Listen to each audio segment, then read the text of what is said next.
Hello, friends. Phil Nance, Jim Sims here. Welcome into episode 90 of Losses Above Replacement. I'm everyone's favorite delusional Barbs fan, Splash. Today joined by Alex and Mac. How are you guys doing, fellas? I love those days were great, dude. I love it. Yeah, I'm doing pretty well. That was a fantastic intro, by the way. That was awesome. I'm finally adjusted to the time zone again, so that's good. My sister's coming to town on Wednesday, so yeah, doing all right. I spent all of Saturday helping my brother in New Jersey move things around, so that took a while and it took a lot of energy out of me. But we got it done, and it wasn't one of those things where by the end of the day we both hated each other, so that's good. So I'm doing all right.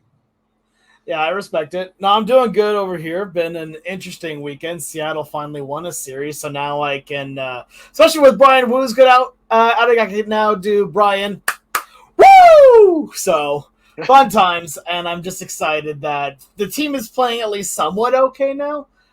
Also, the fact of my hip is no longer near as broken, so I can actually do athletic activities again. I was supposed to go play baseball this weekend, but we had an absolute downpour here in Seattle, so there was no baseball to be played. That's unfortunate. I'm glad my Barbs won the series against Philadelphia and a series against Washington. Shocker, they can beat the Nationals.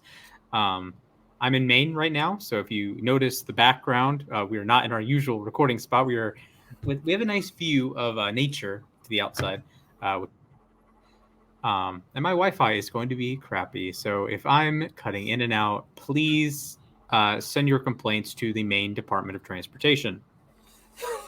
With that said, honestly, it was funny. As soon as you said that on our screens, you completely glitched out and froze. Transportation, by the way. That's what I was expecting. Yeah. Yep, Department of Transportation, boys and girls. Well, speaking of transportation, we have a bit of a service change taking place in Seattle. One manager, Scott Servais, bye-bye. One manager, Dan Wilson, in. Hello, welcome. You have a depressing baseball team. Alex, as the resident Mariners fan, I'll let you go last. Mac, what are your thoughts? Scott Servais out, Dan Wilson in. Yeah, I feel like this is a classic case of the manager getting scapegoated for his team's struggles. I'm not saying Scott Servais was a perfect manager, by the way. I thought he was a good manager, but every manager makes mistakes. Every time a team struggles, for some reason, the first person everyone piles on is the manager. Let's just put it this way. The Mariners have a chance to make history this year in the way that they have the lowest ERA and the lowest batting average. I don't ask me how it's possible. If the Mariners had an even league average offense, they would be the best team in baseball. So I appreciate that they're going for like a nostalgia pick sort of with their manager. I don't know. Dan Wilson has never managed before, but they won his first series, so that's a good start. And I know that he does have a working relationship with their players. So, they have Wilson. They have Edgar Martinez on his coaching staff too now. I think, if of the people they could have gone with who have never managed a game before, they went with the right guy. I think he has charisma, and he has a good connection to the franchise. So, obviously, I feel like Servais, it was not his fault necessarily that the team played so poorly, but I understand why they wanted to sort of change things up in the clubhouse. Yeah, I agree, and it's. He was pretty successful as the Seattle manager, won 51.5% of his games, had, of course, the playoff year in 2022, had another 90-win season, 89 wins, 88 wins, 86 wins his first season. So it's sort of a tough nut to crack with the offense, and part of that is connected to the pitching being so good that the ballpark itself plays a role in the pitching being awesome. Extra awesome, and the lineup being extra sad, but just all the strikeouts, Seattle does hit for power. People forget about that. They do hit for power. This isn't like totally empty stats, but just demonstratively low batting average, struggles from Julio and Jorge Polanco, and Kyle Raleigh is, he's the one guy on the team that hits consistently. And even he's like a 115 OPS plus kind of guy, not like a 150 guy. You have struggles like around the diamond. And other than Victor Robles, who came in like a whirlwind, Cespedes seems to be cooling off of late. Josh Rojas has cooled off of late. Ty France is not on the team anymore. Mitch Garver never really got going. Yeah, Mitch Garver was rough. Yeah. It's just a mess all around. And when you have this many years of sort of, I don't want to say mediocrity, it's better than mediocre, but not quite good enough to make the playoffs consistently, you get into this weird sort of like tide of, does he get fired? Do you keep it going the next year and try to win 54% of your games again? I don't know. So Seattle is trying to light a spark, catch Houston. I don't think the wild card race is very competitive for Seattle, at least. So you're kind of in a rock and a hard place. You're going to win like 84 games, 86 games, and that's probably not good enough to make the playoffs this year. Yeah. I'll echo some of the sentiments you guys have brought on. I don't think that Servais was a bad manager in any way, shape, or form. I think that he was solid overall. He had a few issues. He definitely had a little trouble managing his bullpen. That is something that was pretty well documented. I mean, can understand. That's every manager's biggest weakness, by the way. Exactly. That's every manager's weakness. On top of it, like, I could also see maybe not working with the players as much, but at the same time, like, he did a lot of things really well. And this is, like you said, he was kind of a scapegoat for everything that was going on with the team this year, which I want to bring up one thing here. And you guys have talked a lot about the batting struggles and the offensive struggles. One thing that's so funny about this team that I have had such incredible conversations with myself trying to figure out is how. Legitimately, like how. Like last year, the biggest concern, right, was the strikeouts. Like that was the number one thing that they tried to fix, and they did exactly that. They got rid of two of their main strikeout players, even though now they're both doing really good elsewhere, and you brought in guys that are known for striking out less. You somehow have more strikeouts than you did last year. So legitimately at this point, it's like, okay, the solution isn't simple of it, and it is never going to be simple at that point with this team because it feels like they defy a lot of the logic of what should be done and what could be done. Because again, we're talking in the offseason, right? That additions like Polanco and Garver were going to be these great additions to the team, filling in holes like, hey, we have a designated hitter that's not named Tommy LaStella now. Oh, we now have a second baseman that's not named Adam Frazier now. And it's like, okay, well, what do you do at that point? Like, okay, they're going to be your plug-in guys. They're going to be, DH at second base every day. And through the first half of the season, both were batting below the Mendoza line. Like, there's so much an element of luck to it, too, that makes it hard to really put it all together at that point. Because, again, logistic-wise, just straight up on paper, a lot of these moves should have made sense. And they did not. It just didn't work out that way. So now you get to this point here where Servais, in his 9th year of managing, he has led the team as over the course of his tenure to an above 500 record, just barely, mind you, a little closer to that 54%. Oh, weird. But and also to its first playoff burst since 2001. So I don't have any other bad things to say about Servais. What I will say, though, now is on to Dan Wilson. I love Dan. Dan Wilson is legitimately one of my favorite players of all time, one of my favorite people of all time. He is a good person that works well with players, works well with management, works well with fans. And what people, I think, forget about him was what he was good at when he played. Let me ask you both this, just because I know you guys are good baseball historians, too. Without looking up any stats, do you guys know what he was good at doing? I would imagine like pitching staff, like controlling the pitching staff, that sort of deal. Yeah. Like the intangibles that you always hype up with Cal Raleigh. Mm-hmm. Yep. Is that the same what you're going to say, Mac? Yeah. I mean, and there's a reason why they hired another catcher to be the manager. Mm-hmm. And that's why so many managers are catchers. Yes. Exactly. But that's exactly it. Yeah, you're right on that. He was a quiet leader that was excellent at working with every single pitcher that he came in contact with. And much like one Mr. Cal Raleigh. Wonder why. But at the same time, like, I love the move in theory. I think that the move, like, if you were going to go with anybody, you have right now a fan base that is completely depressed and very angry.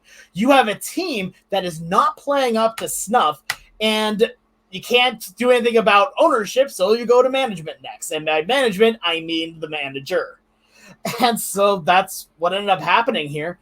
And so it's like, okay, what can we do? We're already like a month away from the end of the season. We're not going to hire someone to be like our off the street right now to be the main guy. Who can we bring in for right now? And we can try to build around him a little bit. Dan Wilson. Dan Wilson has been with the team legitimately for the last decade within not just like, I'm talking about in the playing wise, I'm talking about in a managerial side. He has been working with them in the clubhouse, helping with training, even in the broadcast booth. He is still keeping very connected to the fans, so it makes sense. I also think that his calming presence can really help out this team as well. Like, I'm trying to remember the name of the manager for the A's back in 2003. He was Art Howe. Art Howe, yeah. Art Howe, yeah. Oh, yeah. Where his entire thing was a calming influence that gets the job done. That reminds me a lot of Wilson. He's a calming influence that is a leader to everyone and knows how to make it work and work with people. That's what Dan's going to do. And the first thing he did was he also brought in Edgar Martinez for hitting. Is it going to work like it did last time? I hope not, because I hope it's going to do better than it did last time. But now you're also working with a team that legitimately is a lot more talented back than that team. Regardless, though, I want nothing but the best for Dan. Legitimately, he deserves so much. And for Scott, I honestly feel bad. I do not think that these offensive struggles are his fault. I do not think that the entire idea of logic getting turned upside down is his fault. But a change probably did need to be made. And this team is not out of the playoff race yet. Are they getting close to it? Yeah. But they're still not out of it. And to be fair, over the last 3 games that they've had Dana for the manager, they've done pretty good. They've won 2 or 3 against, a decent team in the Giants. Not an amazing team, but a decent team. And now they're still going to have some more hard tests to do going forward. But the team is playing with a little bit more of a different energy now, I'll say. Like, they don't feel near as dead as they felt like a week ago, even. And I will say, obviously, it says something that they didn't want to conduct an external search, and they didn't just slap an interim tag on Dan Wilson. I mean, clearly they trust this guy to lead the team. That's why, I was amazed that when the report first came out that Servais was getting fired, they immediately had a replacement ready. Like, that doesn't happen normally. Or normally they just go with, like, the bench coach. For a lot of people thought Maniac was going to be named the interim, yeah. Yeah, and I remember Maniac has experience managing. He managed the Nats. He managed Cleveland. And I remember the Nats hired him away from the Mets to be their manager. And granted, he didn't have the best rosters when he managed, so it would have made sense. I know that the White Sox recently made him. Well, I don't know if any managerial change could save the White Sox, respectfully, but they went with Grady Sizemore, who, again, no managerial experience, but they also plan on hiring a full-time manager next year. So I appreciate the Mariners' dedication to just sticking with Dan Wilson going forward. Yeah, I think it's going to be a lot of fun to watch, especially like with Dan. I love the fact that they have this confidence in him, that he is going to be not just your interim, you have him going into next year. And when you have a guy on a baseball mind like him just at your disposal, it makes sense it makes sense to use it. It makes sense to use it instead of just being, a standby legend, essentially. Like, he's already in the Mariner Hall of Fame. He's been in there for a while now. So it's like, okay, you know what? It works well for the fans, works well for the players.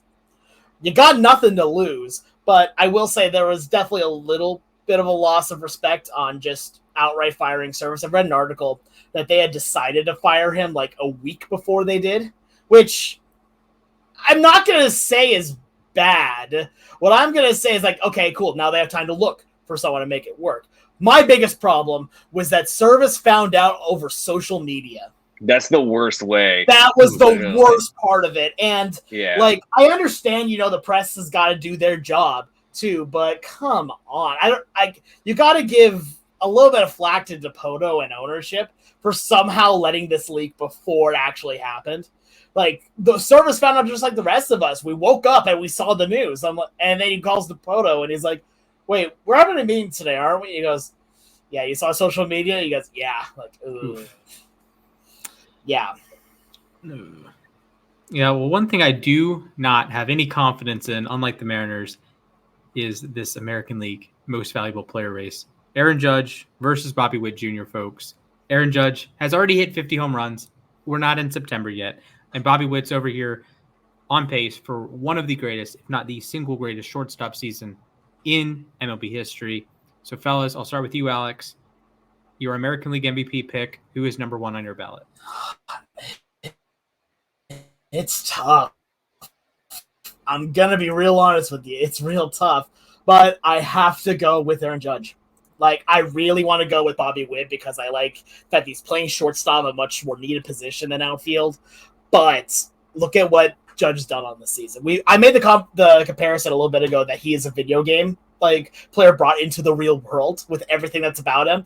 These numbers are video game numbers, right? He has an OPS just on this season of over 1,200. An OPS over 1,200, an OPS plus of 230, meaning that he is playing worth more than two other average players combined. Right, a 9.4 wins above replacement total, and over 50 home runs right now. And on top of it is hitting 333. He's doing quite literally, I hate using the word literally, but he's doing quite literally everything you would want for a hitter to do. He's got the speed, he's got the power, he's got the contact, and he's a pretty darn good fielder too. Like, he is the full package. When you come at this, Bobby Witt, I'm not going to say he's done anything bad because, like you said, he's having potentially right now, he's on pace to have one of the greatest shortstop seasons of all time, like you said. An 8.4 WAR currently with an OPS of over 1,000, OPS plus of 175. Like, he has done incredible things, and he deserves easily to be in the conversation. That's why we're having it now. And honestly, I think that's more of a testament to Bobby Witt Jr. The fact that we are having this conversation with him in it when we start out by saying that Judge has these video game numbers here, and yet here's the guy that is keeping on pace with that. So Judge does have my vote, but it comes down to what you value more. And do you give Bobby Witt a boost from the fact that he's playing shortstop as opposed to outfield? Yeah, so it's not very common that you get to 9 wins above replacement in a full season. It's also very common that you get to 9 wins above replacement before the end of August. It's August 26th as of this recording, and Judge is on Fangraphs is at 9.6, and Witt is at 9.0. And that doesn't even factor in today where he had a game-winning home run in the first game of their doubleheader against Cleveland, which, by the way, they are hot on the heels of Cleveland, and so are the Twins. So another thing worth pointing out is that they're locked into a 3-team race, and Witt has electrified that franchise, which since their World Series run in 2015 has not done much. They haven't had a winning season since. They have gone 500 a couple of times, and then they've lost 100 games multiple times. And Witt has really turned around this. He's led this turnaround for the franchise. And obviously Salvador Perez has been there the whole time, but Witt, starting when he was called up, you started to see some things change over there.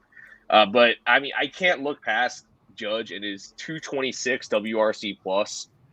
His OPS is a cool 1201, 51 homers, 122 RBIs. He struck out 24% of his plate. Sorry, 23% of his plate appearances, but he's also walked in 18% of them. He's 106 walks to 135 strikeouts. I don't know what else to say about this guy. He's amazing, and I see no reason why he shouldn't be MVP. And that's not a knock on Witt. I think Witt is hitting 347 with an OPS over 1,000 and playing great defense at a premium position, which, by the way, Bobby Witt was not a good defensive shortstop when he first came up. People were almost wondering if he'd have to play third base. I think he's just fine at shortstop. He's a Just five-tool fine. player. So, it's great seeing the way he's progressed too. Again, I thought he was very raw when he first came up. He struck out a lot, didn't draw many walks. He's improved at both those things. He's only at a 15% strikeout rate this year. So Bobby Witt Jr. makes things happen, but Aaron Judge has to be the front runner here. Okay. To make this very clear, Aaron Judge is the MVP, Witt is second, Juan Soto is third. Remember a couple weeks ago when I said that if you wanted to break down Judge's peak, you could say he's the best hitter since Rogers Hornsby as a righty? Can I amend that statement and say he is the best right-handed hitting peak of all time? Because that's what the numbers say. That's what its 230 OPS plus says. There has been no hitter in the history of Major League Baseball who's had a full season, 500 plate appearances, and had a 230 OPS plus from the right side.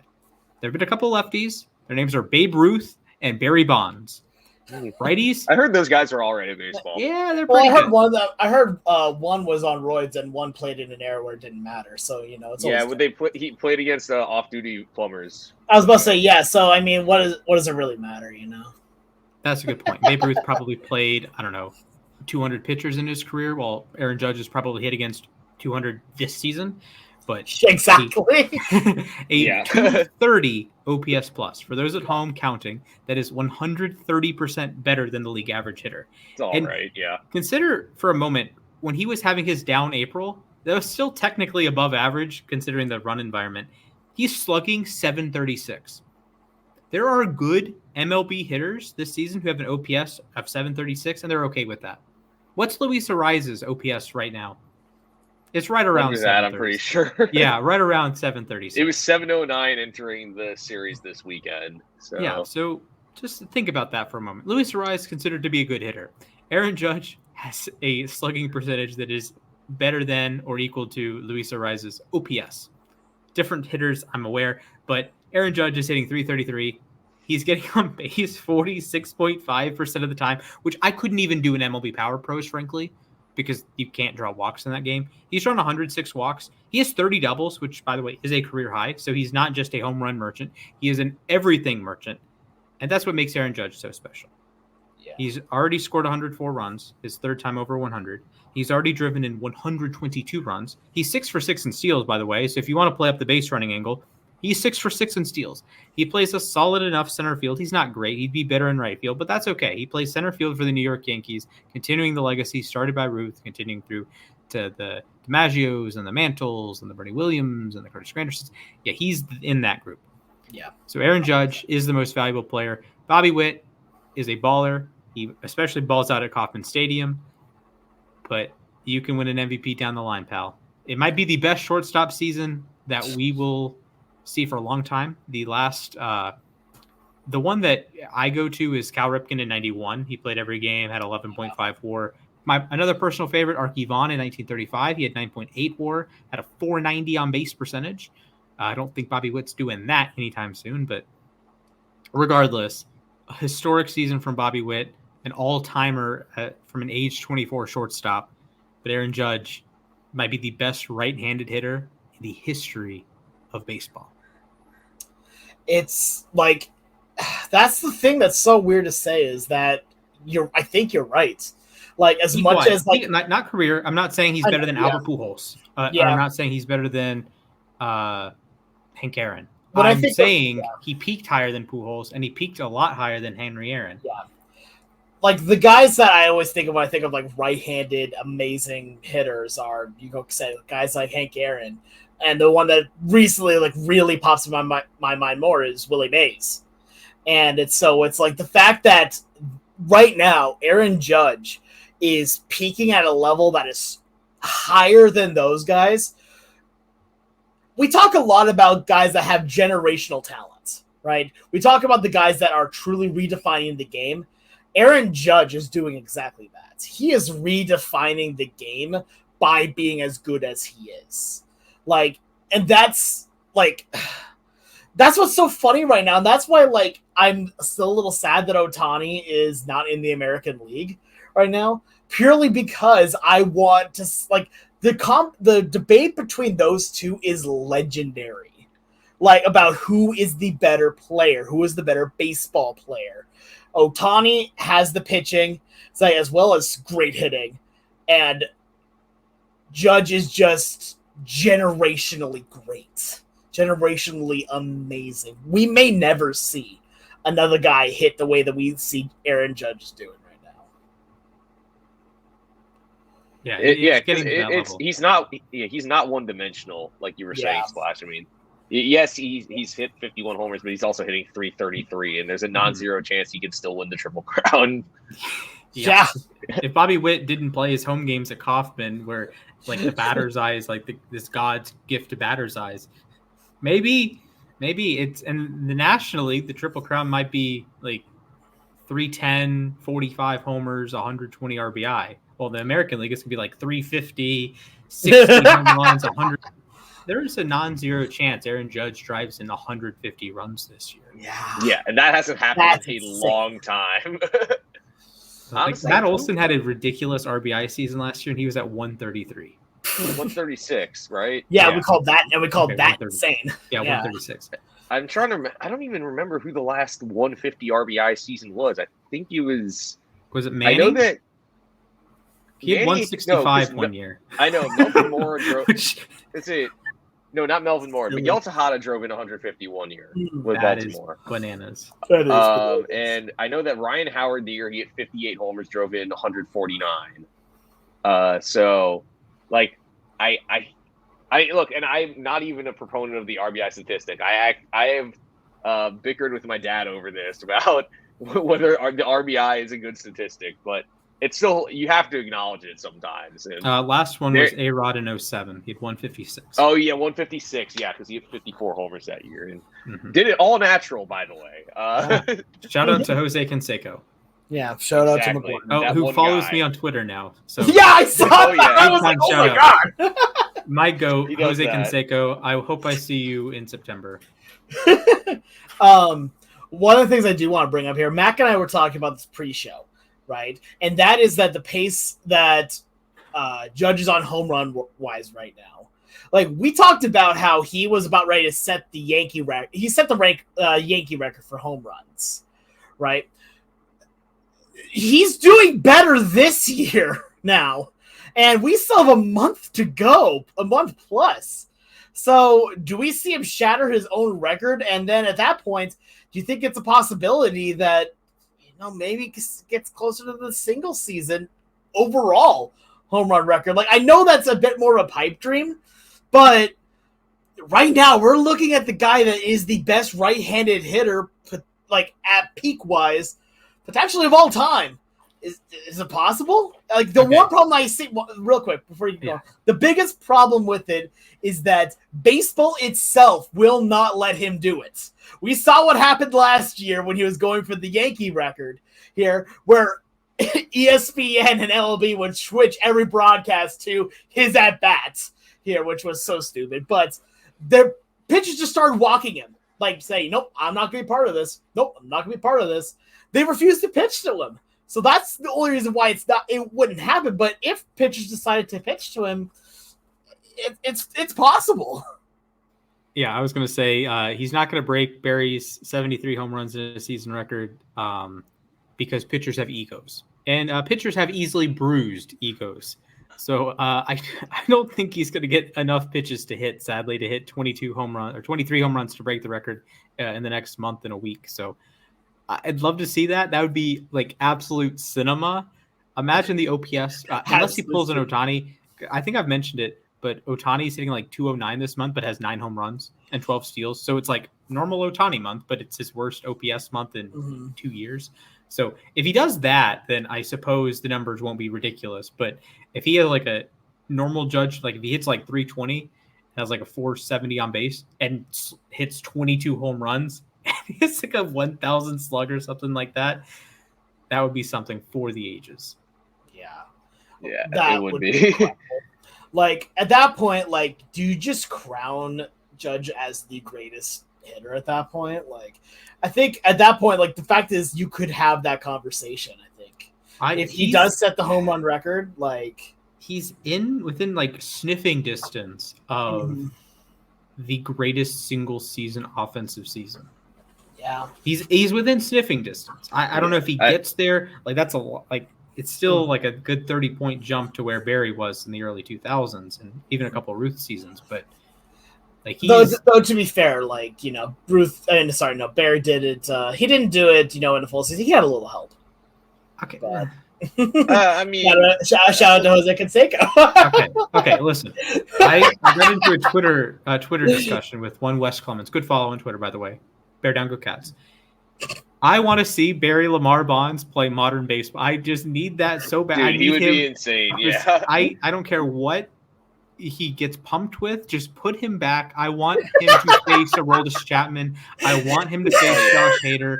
I want him to face Charlie Morton. Actually, I don't, unless Morton gets traded. I want him to go into Seattle and show those bozos how to hit baseballs. I want Barry Bonds back playing. I want him stealing bases. Imagine Barry Bonds with the bigger bases and the better defensive positioning in the outfield. He was already perhaps the greatest player of all time, if not one of the greatest, if not the single greatest player of all time. And imagine him today. Thank you for again one more little Mariner shot there. I appreciate that. Look, also steroids or not, he did have over 600 on base percentage in 2004. So, and it would have only been 1 point lower if he played without a bat. Just remember, the only way how Barry Bonds could actually show more Atlanta Braves how to do what he did is he'd have to visit a hospital. So it's fine. I do know that he did not hit a grand slam into McCovey Cove, but Michael Harris did. Michael Harris is better. 2024. Let's go. I mean, I guess solves it. Yeah, we've solved baseball. Guys, let us know what you think here on Twitter. Is Michael Harris better than Barry Bonds? Splash says so. Yeah. I don't know if there's anything that Michael Harris does that would be better than. He has a better arm. He has a much better arm than Barry. Yeah, Barry. Word to Sid Bream, by the way. I mean, speed. I feel like Barry wasn't like he had speed, but not like. I mean, Michael Barry Harris. was a 40 guy at one point, so and still over 500 bases. Fair enough. Yeah, fair enough. He's a 4-tool player. He has a bit of a noodle of an arm. Can't say he's. I mean, eight Gold Gloves, if that means anything. Yes, but that's fielding ability, not arm strength. Michael Harris. Yeah, and also he played left field.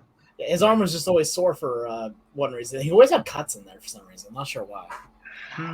Okay. I heard he was just really working out, Yeah, no, he's just having a lot of balanced breakfast, and it would, accidentally hit the stove or something. Okay, we're gonna relax on the Barry slander. We're going to play a new segment called "Start Bench Cut" with the NL MVP candidates. Oh, great! Yes. Okay.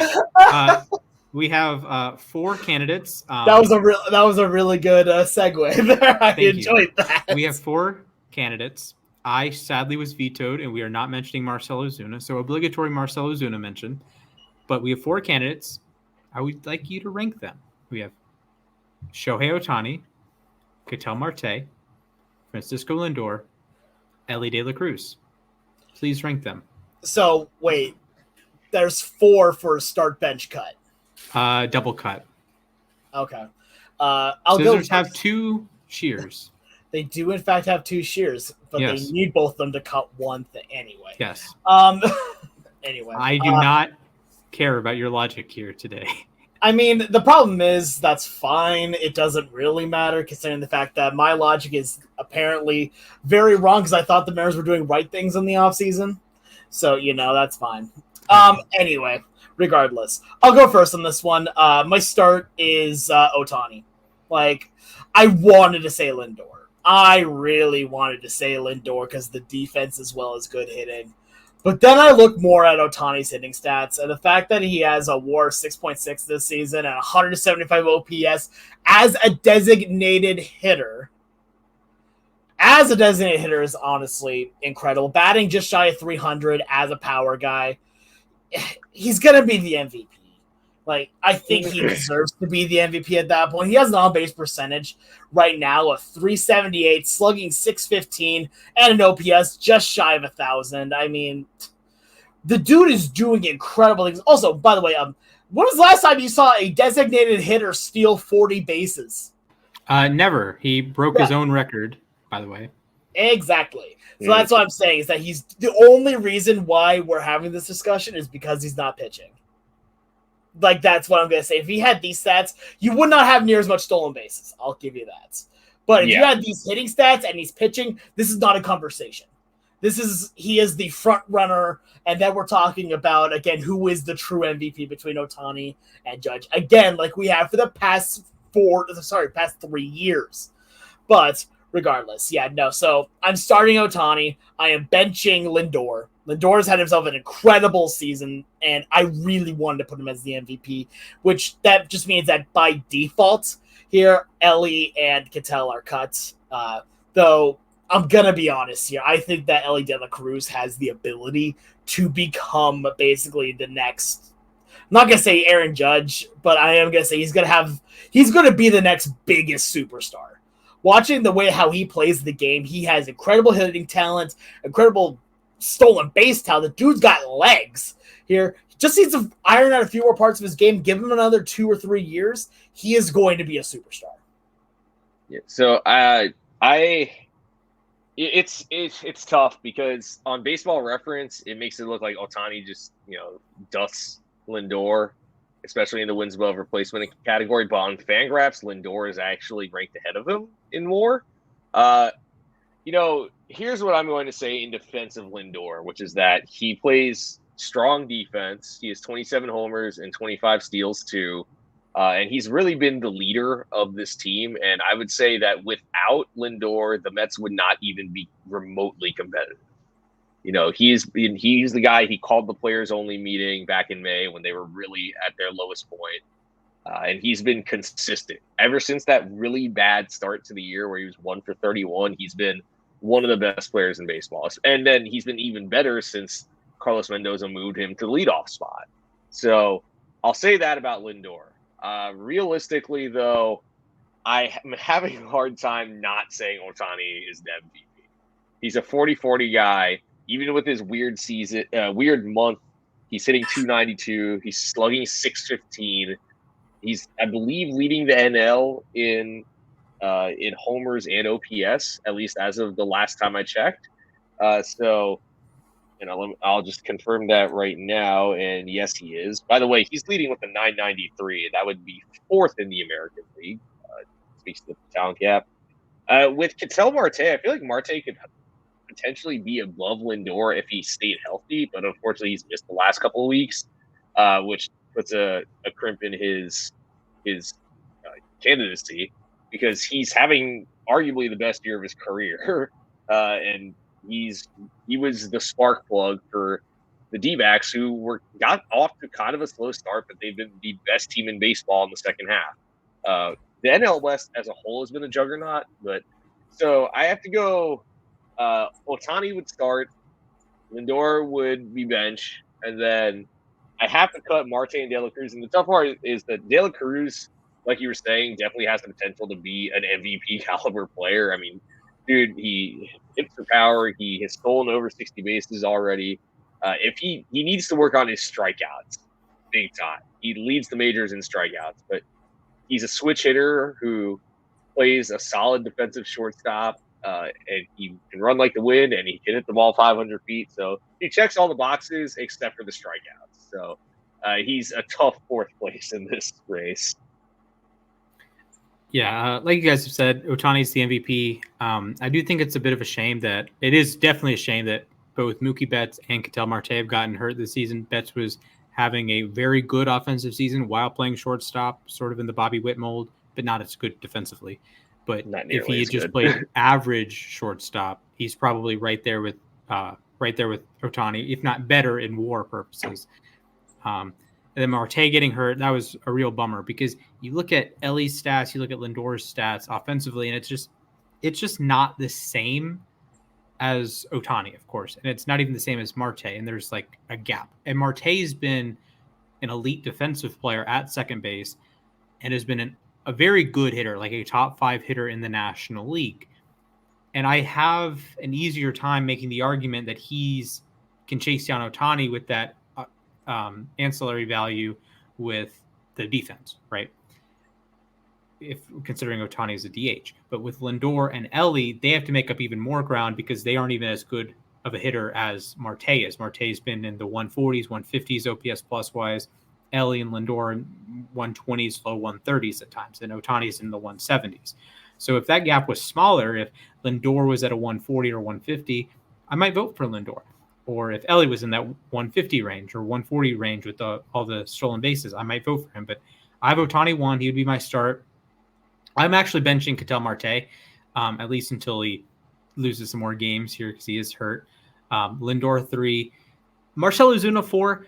We had the argument with Lindor that he's carried the Mets and Marte that he's carried the Diamondbacks. Marcell Ozuna is the only competent Braves hitter this season, with Riley hurt and being garbage before he got hurt. And he had like 2 months. He was like Austin Riley, but the first 2 months, not very good. Last month, he just got hurt. Matt Olson has struggled mightily. Everyone else has been injured, basically. Or RC has been garbage. The catchers have been good, but you just alternate catchers. So I would have Ozuna 4th, Ellie 5th, and then your 6, 7, 8 are Profar and Chris Sale and Teoscar Hernandez. Maybe Jackson Merrill can be in that conversation. I was to say the Padres have a couple of guys who, if in a different year, they would probably be getting more consideration. Right. Watching them play this watching Jurickson Profar weekend, MVP votes in 2024 is insane. Yeah, truly I'm is. telling you, those guys are difference makers. William Contreras also, you can have that conversation. Maybe Willie Adames gets a 10th place vote. I need to say this here really quickly. So earlier today, I went to McDonald's for lunch. I had a cheat day today, and the dude that's on the drive-thru knows who I am because we talk baseball. And he's a huge Padres fan, and he was telling us like, "Dude, you know who Jackson Merrill's?" I'm like, "Dude, that dude's a dog." Of course I do. He goes like, "I know he needs to be Rookie of the Year," and I'm like, "Yeah, but Paul Skeens exists." And I was like, "Yeah, but he's doing so good." And I'm like, "I know." He had another clutch home run. He had another walk-off homer. Merrill is nasty. I'm telling you. I've watched him. The Mets and Padres played 7 games this year with that 4-game series, and it felt like Merrill did something almost every game. So, he's legit. Again, in another year, he and Profar would probably be higher up. Profar, like, both those guys make things happen, and they carried them yesterday. With Tatis out, I mean, and Machado hasn't been Machado this year. Yeah, Machado's been fine, and Bogarts has been all right, but neither of them have been what you expect from them. And those two guys have carried their lineup. I just want to say really quick here, like, I am so happy the fact that we have this many names that can really be on the ballot here for MVP, or at least a consideration. Even like go back like even 10, 15 years ago, it was very clear who was going to be like the leaders in every single one of these. And now it's like, oh, we have conversations. Now we have a lot more conversations because there's so much more actual star power with these guys now. So I just love seeing that. The fact that we could talk about it. I am a fan of the conversations. I will say 2 things. First, we need to play a game closer to MVP voting where we guess the most obscure player to get an MVP vote this season. I think we've done. Oh, this season? Oh, yeah, the most like Ryan Tepera style. Oh my right. gosh. So who's like the one random, like Ronaldo Lopez getting a 10th place vote for MVP, or George Severino? Yeah, George Kirby is gonna get one. Yeah, George Kirby might. I can see second. it. Yeah, that's what I was about to say. He's going to get one. So I want to point this out. Ohtani's been on both ends of the MVP luck spectrum. I would say this year and last year, and frankly 2021, he was pretty lucky in that the Vladdy, the Seager, and this group of cast in the National League aren't exactly like, if they won an MVP in a different season, that wouldn't be like the strongest MVP. But then in 2022, Ohtani has his best season, and then Judge is like, I'm going to hit 62 home runs. So it's this weird spectrum of luck here that Ohtani has his best season. He's a lead on the mound. He's 4th in Cy Young voting and hitting at a pretty good level, but Judge hit 62 home runs. And then his other seasons, he's still great, still Ohtani, still deserving MVP, but it's a first baseman's competing with him. And then Seager misses 40-plus games. He still had a great season, but missed 40-plus games. He missed 6 weeks, yeah. And this season, it's like Lindor's having a good season, Ellie's having a good season, but if you looked at their numbers in a vacuum, I don't think Marte is having a good season. I don't think you'd think, oh yeah, he won the MVP that year. If that That's how I feel about looking at Jimmy Rollins in 2007. Yeah. Yes. That's a good one. Or Chipper Jones, like he wins in '99. It's like okay, but his other, he 364 in 2008. It's like what are we doing here? Albert Pujols, I think his best season was 2006, and that just happened to be the year. So he had Ryan Howard beaten every category except for the two big counting stats, home runs and RBIs. And back then, voters kind of favored that, so he won. But I remember that was the year Pujols hit 49 homers and only struck out 50 times. Like it was. Adrian Beltre hits 48 home runs as a 9-WAR season. Scott Rowland had a 9-WAR season that year. It didn't matter because Barry Bonds was getting on base at a 609 rate. Cardinals had 3 guys in the top 5 of MVP voting that year, and none of them won. Yeah. And none of them finished second because Beltre was second, correct? Beltre was second. I believe it was Pujols. So it's 3, 4, 5. It was Jeez. Okay, well, speaking of some numbers, fellas, we got some Immaculate Grid, but unlike the traditional Immaculate Grid, you guys will not know the categories. You will not know the categories. You have to guess the players and hope you can stumble across the path to get the right name. However, one thing to make it easier, you only have to get 3 in a row. Tic-tac-toe rules. You have a 3x3 grid. Alex, please choose a number between 30 and 60. Got to change it up. Let's see here. We're gonna go 46. All right, Mac, 30 and 60. 39. The number is 32. Dang Mac, it! you may go first. You choose an active player to fill into the grid, or try to fill in the grid. Okay. Active do I have player. to pick a square or something, or No, you pick a player, and I tell you if they fit in a spot. And if they don't, Alex gets to choose. And if they fit in multiple, you can choose what spot.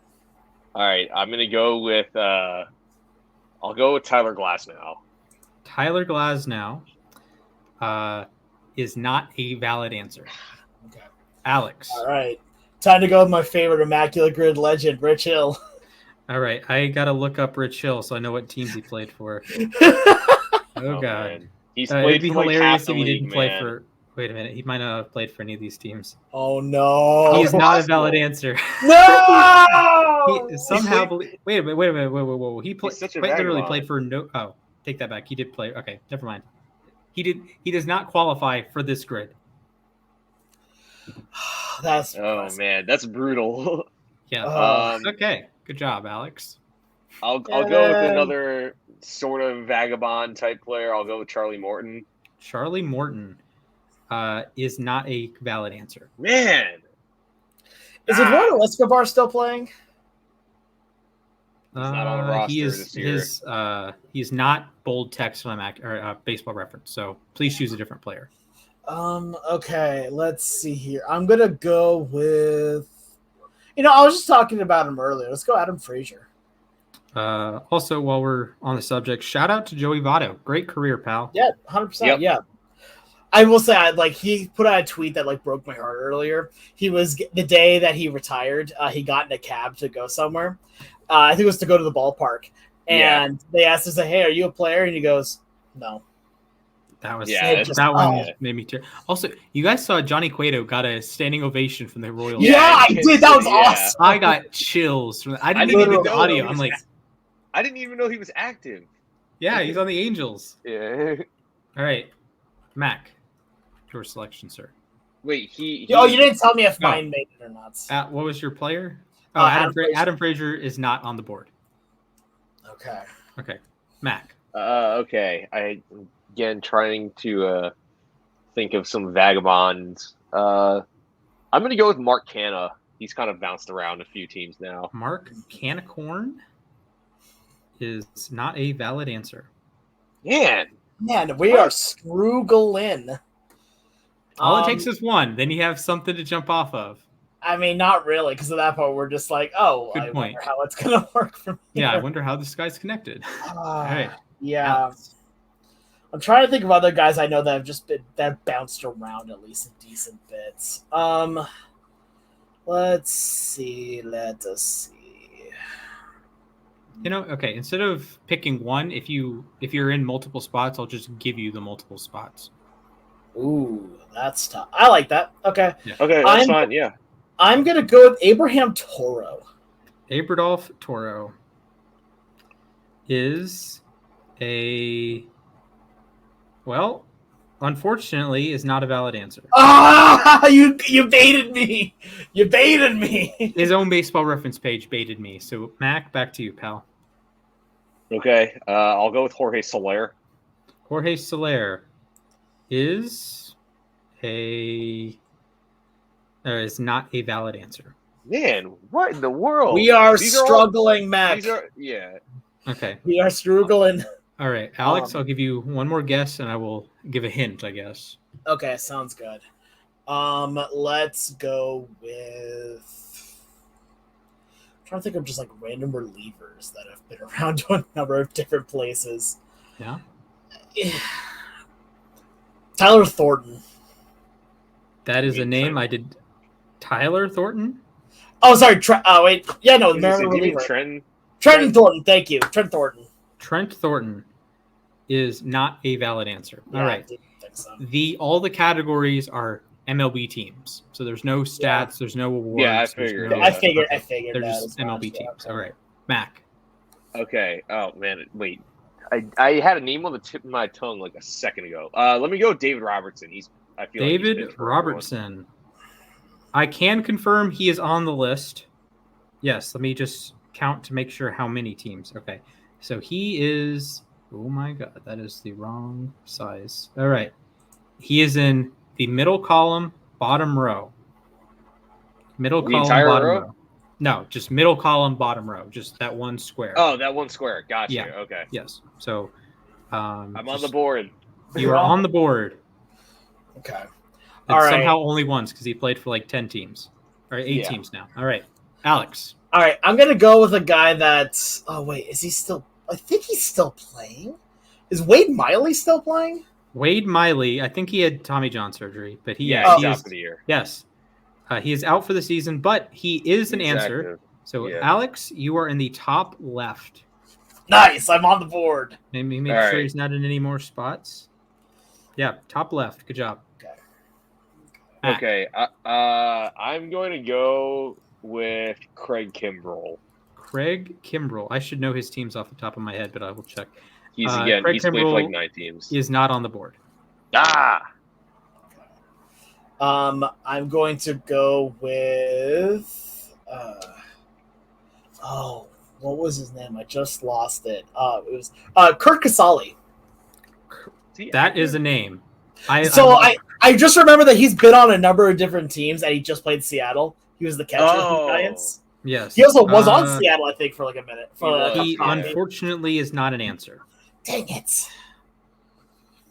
Okay. I'm going to go with another relief pitcher because I feel like relievers bounce around more than any other type of player.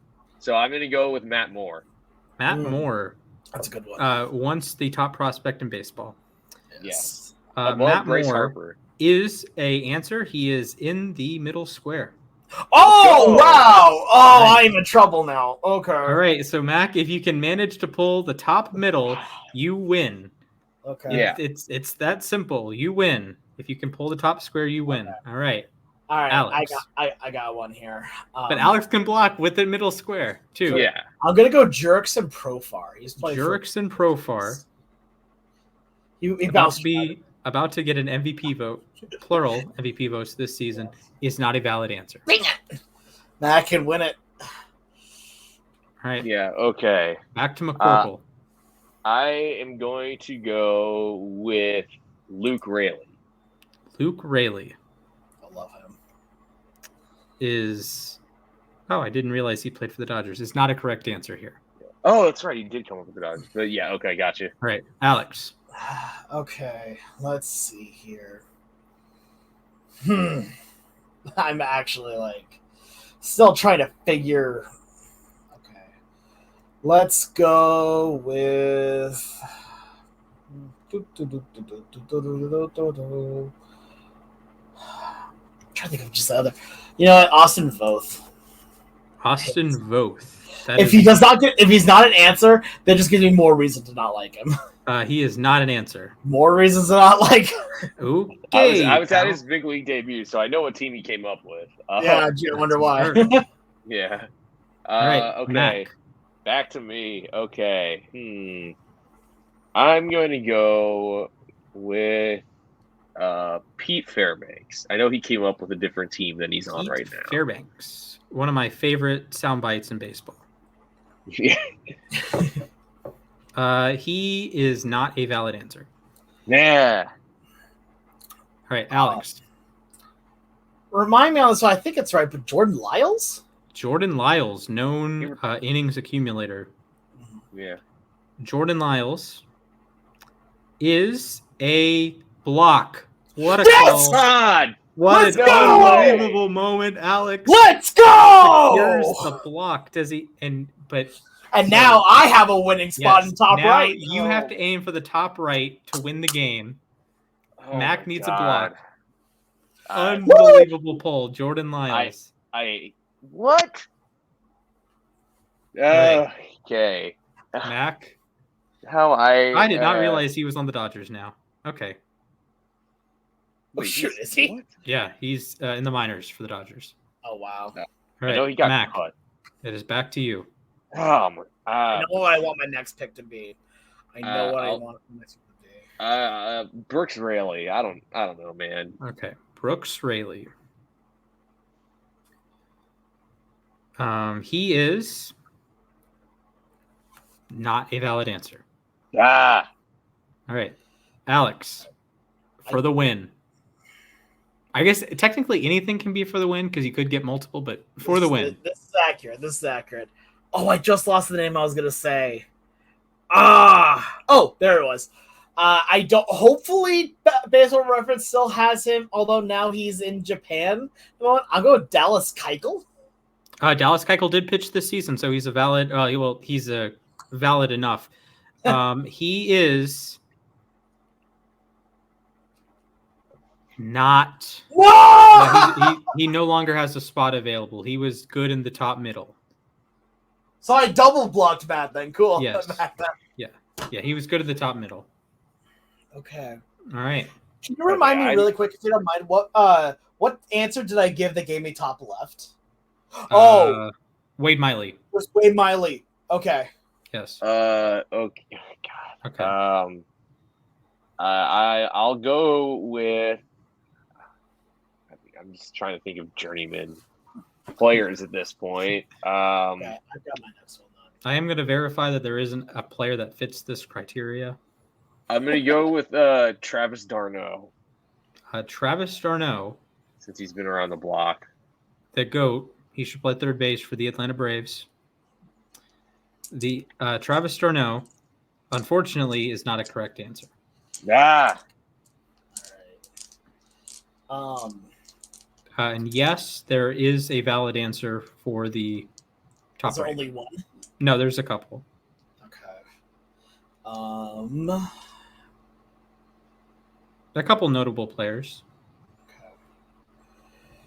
Okay. Tyler Anderson, the pitcher. Tyler Anderson, the lefty, the All-Star. Mm-hmm. Two-time All-Star. Yes, two-time All-Star. Is unfortunately not a valid answer. Okay. I'm going to go with Garrett Cole. Garrett Cole is not a valid answer. Ah. I would like to go with.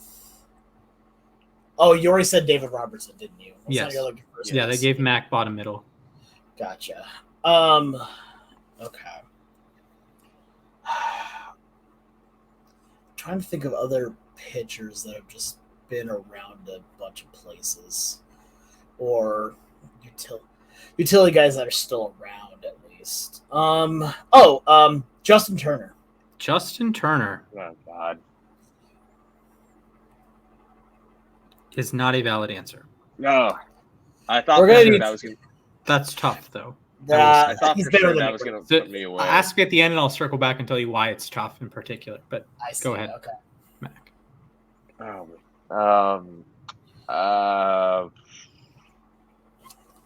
I'll go with I'll go Starling Marte. Starling Marte is, as far as I'm aware, not a valid answer. Okay.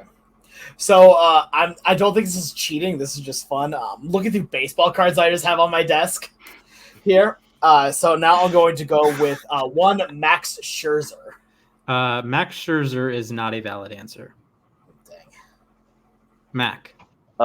Justin Verlander. Justin Verlander is not a valid answer. What the heck? Okay.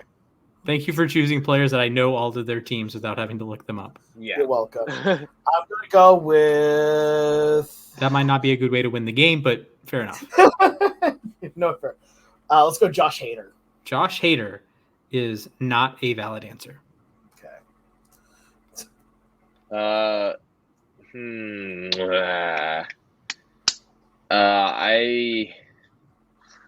I'll go with Juan Soto. Juan Soto is not a valid answer. Okay. Lourdes Gurriel Jr. Lourdes Gurriel Jr. He's been on a few different teams. is not a valid answer. I'll go Teoscar Hernandez. Teoscar Hernandez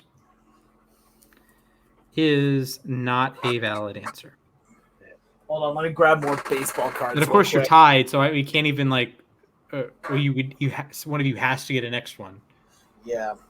So. Let's see here. Let's go with.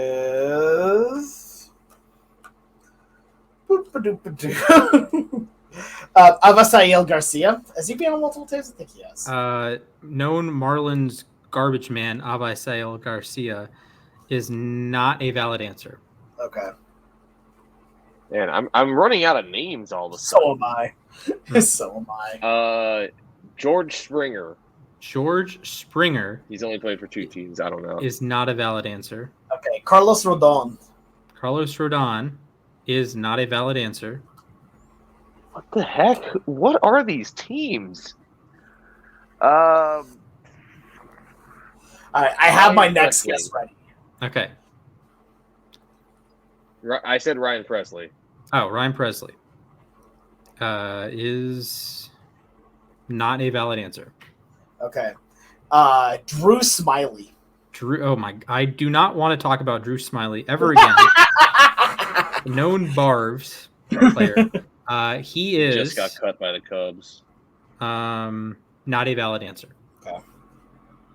And all right. We're gonna say next person to get 1 wins. Fair enough. Yeah. Oh boy. All right, Mac. Oh. Jesse Chavez. That is an unbelievable pull, and that, sir, gives you that would not win the game under regular rules, but he does fit in the right middle column or right center or like right. Let's go. So Okay. I finally like thought of a 6 on a number vagabond answer. That didn't work. Can I give one more answer then and Yes. just be like, okay, if I don't get this, then I lose? Yes, and Jesse Chavez also fits in the middle spot. So middle, and middle right. Middle So right. 5 that and would 6. Yeah. All right, here's my guess then. If I don't get this, I lose. Joe Kelly. Joe Kelly, the flamethrower, The legend. The glasses legend. is unfortunately not a valid answer. Dang it. All right, I win. Alex, I want to make you very sad for a moment. Please do. Who's your favorite fun player in baseball? Cal Raleigh. Okay, not as good player. Labs legend Dan Vogelbach? Oh, Bogey! would have been a correct answer. Okay, so here are the categories. Top from left to right: Reds, Rangers, Blue Jays. And then going down: Brewers, Angels, Yankees. I knew it was Brewers. I knew that top row was Brewers. So if you had just said Vogelbach or if you had just said Rowdy Tellez, you would have won. You know, I was trying to think of what mutual teams Moore and Robertson had, and for some reason, the only team I could think of was the Rays. And I completely forgot Moore was on the Rangers. Yes. So, Unfortunate. And what player did I need you to remind me? Justin Turner. Justin Turner. Angels, not the Dodgers, and Yankees, not the Mets. You hate to see it. So That's brutal. he did play for the Blue Jays, so that would have been a double. So good job, Mac. Yeah, You win thank you. 3-2. I think that was a well played match. Maybe we can run that back another time. I'd love to. Yeah, I'd love to. I'll grab more baseball cards. Yeah. All right, good job, friends. It is now time for everyone's favorite segment, besides me, because I like trivia. But a moment to ourselves. Who would like to go first? If their name rhymes. Okay, Alex, sure, go ahead. Does my name rhyme with anything? I was going to say if your name rhymes with dash, you can go first. But Alex, you are welcome to go first. All right, sounds good. Let's do this. Oh, that's the wrong. Count me down. Someone count me down. 3, 2, 1. All right, so Mac was kind enough to get me the latest Power Pros game from Japan, the 30th anniversary one, and I know it's all in Japanese. I understand all that. I'm trying to play it right now with using Google Translate on my phone, but I need to just be very clear on one thing. The intro is beautiful.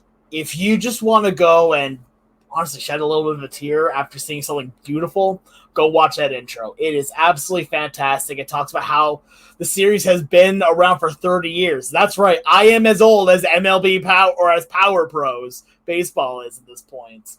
And also the fact that it has so many Japanese legends in it, and also notable Mariner legends in it too, such as Ichiro is in the game. Hisashi Iwakuma is in the game. And one notable Kenji Jojima.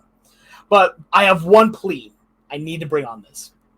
The highlight legend athlete of the game is Shohei Ohtani. For the love of everything, bring it back to the USA. Please, I don't even care if it's not MLB. Of course, I would love it to be MLB Power Pros, but I just want this style of game back. It is so much fun. It's something that we just don't have here in America. And when we finally got the $1 version here, right, the one that was just exhibition and online play, I still love it. I still love playing it. It is a good time. But I want so desperately to play, the success modes, the franchise modes, there's one that they have where you basically, it's like college. It's like Dynasty from CFB, but in high school. And it is incredible. I've seen it played. It is fun, and I want to play it in English without having to use my phone constantly pointed at the screen like this, just so I can try to read some of the text.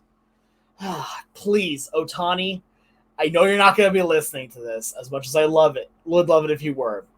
Please talk with Konami about being the ambassador to bring it back to the US. We already have shown that it works with the $1 release, and the fact that $1 release game was featured in the Esports Olympics. Also, shout out, of course, to DishNet and all the amazing people that run the Power Pros servers and all that kind of stuff. Amazing people that have done so much great work. Okay, can we point out, if you're Ohtani or you're an MLB player, do you listen to podcasts? Potentially. I mean, some of them run podcasts. Mookie Betts runs a podcast, and he just had Cal Raleigh on it. If Mookie Betts wasn't a Dodger, he would probably be my favorite player. He's beyond charismatic and cool. Oh yeah, I love him. He plays for the freaking Dodgers. And he robbed me of personally a World Series ring. So I understand that. He would be an amazing wrestler with the physique he's got and the charisma he's got. He's good at every sport. Yeah, sure. Yeah, I mean, he's great at literally everything. Known world-class bowler, Mookie Betts. Matt, would you like to go, or would you like me to go? You can go next. All right, count me down, fellas. 3, 2, 1, begin. So, if you were following us on Twitter, I posted some pictures from Greenville, South Carolina. Beautiful city. I would like to go back. I unfortunately did not see my friend that I went down to go see, but I did catch a baseball game. The Emperors fell to the Greenville Drive. So I am looking forward to going back next year. There's going to be a team in Spartanburg, the Texas High A affiliate, going to be known as the Hub City Spartanburgers. So maybe I can take the train out of Spartanburg, catch a game there, and then go down to Greenville another time. But it was really nice to go to a ballpark and not care about exit velocity or not care about war or not care about how much these guys get paid. It was just it was kind of nice to just watch baseball and watch guys I don't have a vested interest in, right? I'm not like screaming on every pitch. Oh, how do you take that? How are you swinging at that? Like I do it when the Braves play, but it's just like, it was just nice to like unwind. I had a nice macaroni and cheese hot dog, had a water, got a pimento cheeseburger. It's just a nice day at the ballpark. Highly recommend Floor Field in Greenville, South Carolina, home of the Greenville Drive, the Boston affiliate, the high A level. Ironically enough, we were in Portland the other day, Portland, Maine, that is, where the Sea Dogs, Boston's AA affiliate, are. Unfortunately, they're out of town this week, so can't go see them. But minor league baseball, fun time. Minor league baseball is so fun, man. Yeah. It's like might be the best fan experience in sports, in my opinion. It's just a great time. I don't know if I fully agree with that. I akin it more to like, going to like high school football, right? Where it's very community aspected. Mm-hmm. Like you're not going to see a whole ton of people from out of town. You'll see a few here and there, but it's really like built by the people around it. Yeah. But yeah, Splash. Sorry, Mac, you ready to go? Yeah, sure. All right. All right, go ahead. I'll count you down. 3, 2, 1, begin. So last week we talked about maybe backyard baseball's coming back. This past week, I don't know, maybe a couple days after it may have been the day after we recorded, we got confirmation that backyard baseball and the backyard sports franchise is coming back. I don't care if this is a reboot. I don't care if this is them putting out new games with new players and all that. It's just amazing that my childhood is coming back. Backyard baseball is part of the reason, like I said last week, part of the reason why I got into baseball. Pablo Sanchez is the greatest athlete ever, real or fake. Let's just put it that way. But it's I'm super excited. I'm curious to see what exactly they do with it. I heard there's potentially going to be like TV series and stuff involved with it. So I'm glad to see that A, they're back to it, and B, they're going to kind of expand it. So I'm looking forward to whenever this drops. I will get whatever system necessary. I have a Nintendo Switch, so hopefully it's on the Switch. I will get a Switch. I will get a PlayStation. I will get whatever system or software I need to be able to play backyard sports again. So shout out to Playground Productions for listening to us and finally bringing this franchise back after a near decade hiatus. Heck yeah. Amen to that. One thing I need to say, I just learned about this looking at on Twitter. Apparently, the Mariners on Wednesday are going to have a Julio Rodriguez Ninja Naruto style headband. Oh, you saw that, yeah. As a giveaway. I may need to be going to the game on Wednesday. Yeah, I think that's one you go to. I think this is one that like the need tag is being applied to. Yeah. That's so funny. It looks sick. Yeah, it does not look bad at all. Like, I mean, don't get me wrong. Is it perfect? No, but it's a Naruto headband with a Mariner logo on it. I love that. I mean, oh my gosh, teams have been really stepping up with their giveaways this year. Yeah. Do you guys see the Spencer Strider vinyl giveaway? I saw that. Yeah, it's crazy.